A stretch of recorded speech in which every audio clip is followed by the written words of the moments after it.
大家好，复杂的世界需要简单的处理，进和退。除了悲催碰上猪队友之外，还是可以3个字处理的。到现在为止，或许不少人都严重忽略了一群人的生存压力和切身感受。这些人真的是相当的无辜，他们完全不是谁的铁杆粉丝，也不是谁的工作人员、剧务人员，但是他们却苦苦等待王一博，等待了大半年，结果一朝醒来，所有的等待，所有的努力，所有的付出都成为了泡影。他们欲哭无泪，他们不是买卖 iPhone 14，豪赌一把运气的炒货黄牛，他们只是在压力下拼命求存，等待希望，追寻阳光的普通人。他们的心态就像群演时候的赵丽颖，虽然日子艰难，总在等候阳光。视角永恒359度，观点永恒与别不同的新问我，只想说，有时候屋漏偏逢连夜雨，这情况时常出现在现实生活当中，这您懂的。这就是街舞的第5季，赛程过半了，却毫无水花。网友评论：失去了灵魂，越看越没劲，一期比一期烂。节目赛制是致命伤，失去了街舞的精华所在，完全是在看秀。到底街舞何去何从？能否恢复到曾经的辉煌？显然节目组一点都没有那份街舞的初心。为什么不少人都会这么想？理由很简单，那就是赛制的更改，精华的部分消失殆尽，新人的水准达不到预期，大神的助力让人一头雾水。深万我之前的分析，或许有人会持不同意见，但是改善与否，时间最终定案。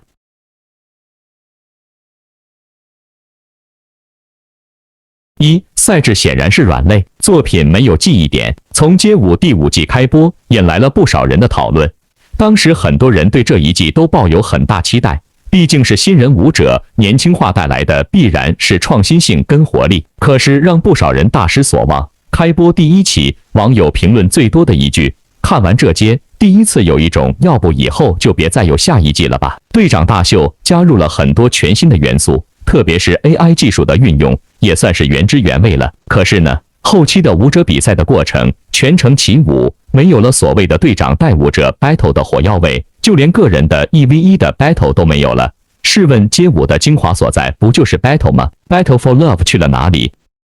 没想到第1期的不给力跟赛制持续延续了大半季，让不少人越来越失去了看下去的动力。显然赛制的设定让舞者不出彩，让街舞的该有的火药味都失去了，自然失去了看点。过于和平的过程，年轻人的冲劲都被消磨殆尽。起舞的设定作品太多，出彩的作品不凸显，失去了记忆点。剪辑没有了主次分明，大师团加入削弱新生代的存在感，这不太符合年轻人该有的东西。大师团的加入拉筋作用、加分作用都不明显，搞不懂这季街舞为何让大师团加入，或许可以让他们来当裁判，加入到编舞的行列中指导，但是没必要给他们过多的镜头，削弱了太多年轻舞者的存在感和若有若无的主旨。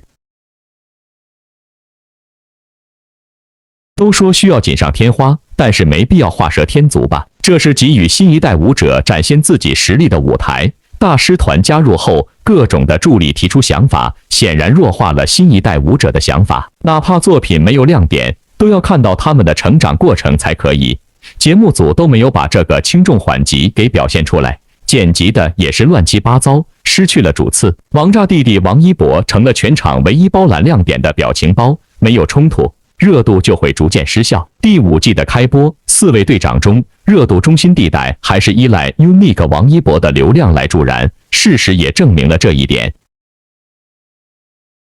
原本想有突出的舞者跟黑马出现，显示没有。开播至今都已经第6期了，突出的舞者寥寥无几，很多人到现在都叫不出名字。优秀的作品不出彩，记不住作品，分不清舞者，更别说能够叫出名字来了。唯一让人记忆深刻的地方，都围绕在王一博这里，各种的表情包让人应接不暇。不得不说，王一博是保持了以往的水准，但是唯独看多了表情包，就算热血粉丝、铁杆粉丝也就逐渐失去了看下去的热度和血液了。多少人都成了只看王一博 cut 的时候，专业又有梗的点评，各种穿搭秀，各种的表情包，各种的现场互动。只能说街舞第5季铁杆能看下的也只剩王一博了。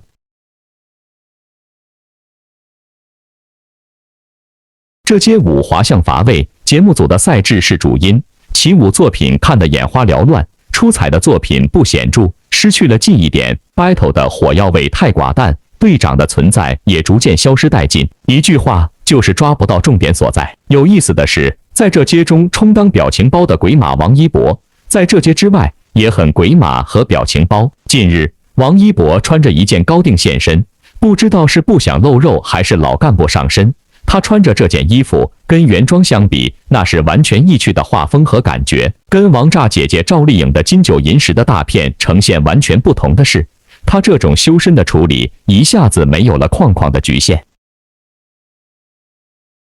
原版的上身是需要露出胸肌的，需要大显身材的，结果鬼马王一博居然把衣领都改了，直接变成了一个衬衣领子了，下半身则是变成了开衫，露出白色的 T 恤。很有男人味，这种非常王一博的穿衣风格，算是让王炸弟弟处理成了另类的表情包。这番骚操作比原装更加小清新。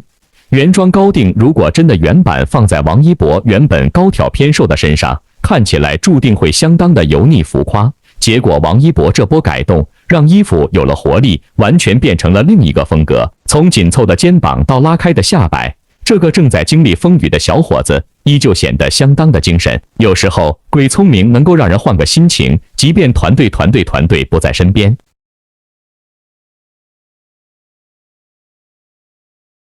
当然了，在烦恼和复杂的社会，光有鬼聪明还是不够的。这一点，从7年群演走出来的电视剧女王赵丽颖最有发言权。因为生活挣扎求存的第一要务就是抓住任何可以抓住的机会，其他多余的都是废话、空话、套话、假话。不知道申万我的这一份独家的心声和感悟的说法，您认同不？当初赵丽颖在还没有火的时候，只能是出演一些配角，当时台词记住不哭戏哭不出来的赵丽颖，那么她当时究竟是如何征服了琼瑶出演晴儿这个角色呢？当初新版的《还珠格格》在选角色的时候，赵丽颖本来是想着出演小燕子这个角色的，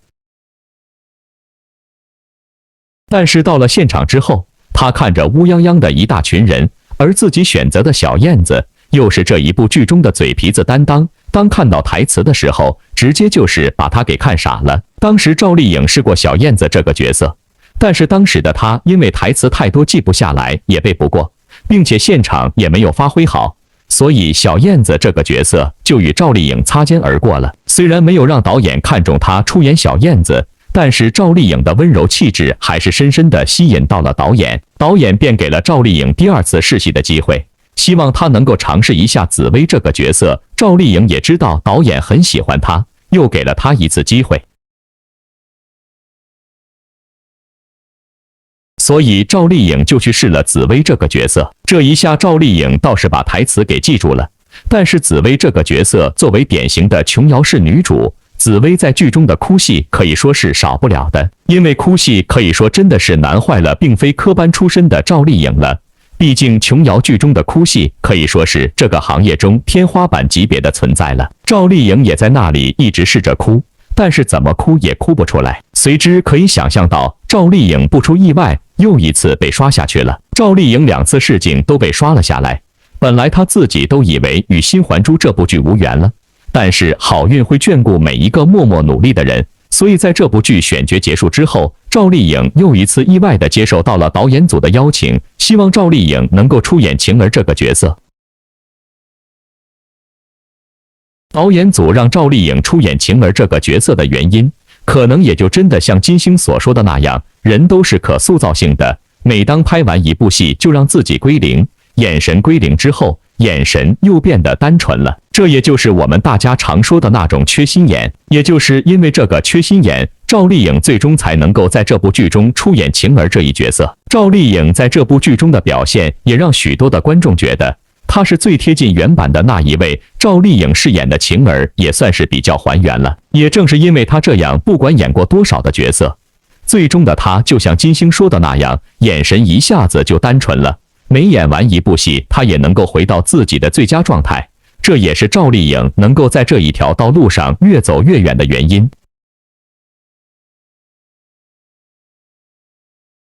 也正是因为如此，赵丽颖凭借着自己一步步走到了如今。当初在很多人都不看好的情况之下，通过自己一步步的努力，才有了如今的成绩。也正是他这种不骄不躁、努力扎实自己的演技，不断的提高自己，才有了如今我们看到的赵丽颖。在视角永恒359度，观点永恒与别不同的申万，我看来，苦孩子最懂苦孩子，鬼聪明最懂鬼聪明。那么，您喜欢赵丽颖饰演的晴儿吗？从这么一个真实的王炸案例中，我们可以看出，不断适应、不断争取，是每一个正在拼搏的灵魂一路展示的东西。王一博是这样的灵魂，赵丽颖是这样的灵魂。同样的，这次深受长空之王撤档影响的一群人，其实也是，只是如果申万我不说，您或许都留意不到。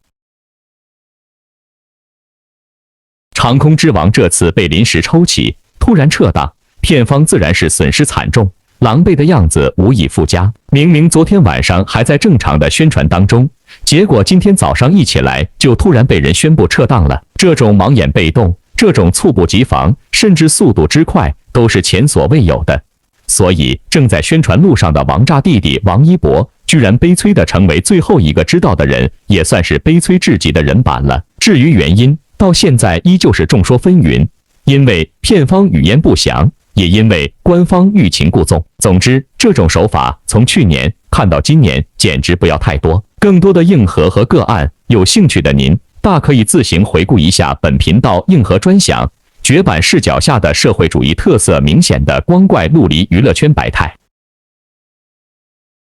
新的说法很有意思，申万我有必要再次全网独家，再次跟您一道分享一下。但凡熟悉本频道的朋友们都知道，申万我一路以来所深扒的长空之王，从里里外外基本上也是烂熟了，十分熟了。其实您想过了没有，这部热度最高、预售最强的影片，除了大主王一博之外，还有哪一位大主其实风头还要盖过王炸弟弟王一博呢？如果1、2、3秒内您反应不过来的话，您还是快手订阅本频道算了，因为您的脑回路需要进一步的强化，视角方面也需要进一步的完善。全国瞩目、预售疯狂的长空之王，在11档这么一个相当重要的黄金节点上映，一旦票房万一拉胯，那十足是要被潮出国门，丢到世界了。为什么视角永恒359度，观点永恒与别不同的申万我会这么说呢？因为道理很简单，对于外国人而言，特别是美国人而言，娱乐名人王一博真的不是长空之王的绝对主角，长空之王的绝对主角是歼20，歼20才是，歼20才是，歼20才是。重要的事情说3遍，王一博对美国人压根不会形成任何的威胁和危险，但在长空之王里面出现的绝对主角，那个神秘不堪、数字炫目、武力最强的歼20，才是真真正正的美国人的威胁和危险。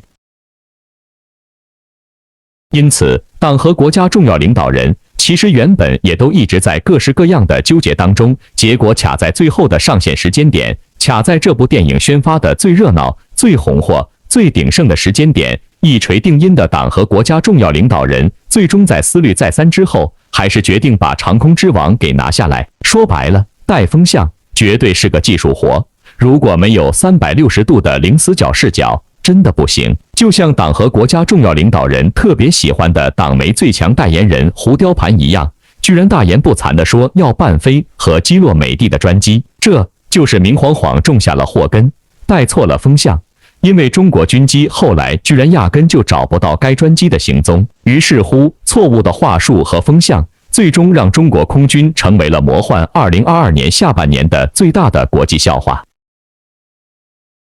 与此同时，申万我之前视频硬核深扒过的军迷的诟病，同样也是让党和国家重要领导人七上八下的真相。民间的尬吹尬黑也就算了，上升到国家层面的尬吹尬黑，就很容易被国外的行家捉虫了。于是乎，一样的道理硬上也不是不可以，最终票房如何，还得是观众买单。票房低，那就着实说不过去了。今年的各种状况都异常敏感，容不得出一丢丢的差错。特别是国家政治生活最热闹的时间点，一点点的纰漏都不行，胡雕盘更不行。总之一句话，11这个节点拿出来的质量一定是得有保证的。再想着靠流量冲刺，出现个胡雕盘的万一出来，谁都斗不了底。正如申万我在年初铁口到年底的，现在的泛政治化的电影环境真心挺差的了。主旋律应该有，而且必须得有，可是也得顾及到百家争鸣。另外，主旋律得保证质量，不能掺杂一点水。有不少的投资公司注水主旋律，这就坏透了。一句话，临时撤档不一定不是好事。也就是说，在视角永恒359度、观点永恒与别不同的申万我的眼里，万一国之重器最强主角兼20亿出场就砸锅了，被人胡雕盘了，那么第二主角王一博绝对难逃其咎。首个电影评分分割出来的分水岭就会成为滑铁卢了。不知道申万我这个独家的说法，您认同不？当然了，撤档可惜是肯定可惜的，但至少前前后后都让人见识了一把王一博作为电影演员的票房号召力。正主和铁粉其实都不亏，好饭不怕晚，悠闲的慢慢吃才是享受。唯一可怜的就是可怜的中国影院了。从年头讲到年尾，但凡熟悉本频道的朋友都知道，所有的中国院线日子都太难了。很多影院通过《长空之王》的短暂预热，都超级指望这部仅3天预售就能达3000多万的高票房片子，可以让大家从此过上好日子了。结果，这群人成为了全中国最失落的人群。对于王炸弟弟王一博而言，如果最终搞清真相，那么就剩下平常心和坚持了。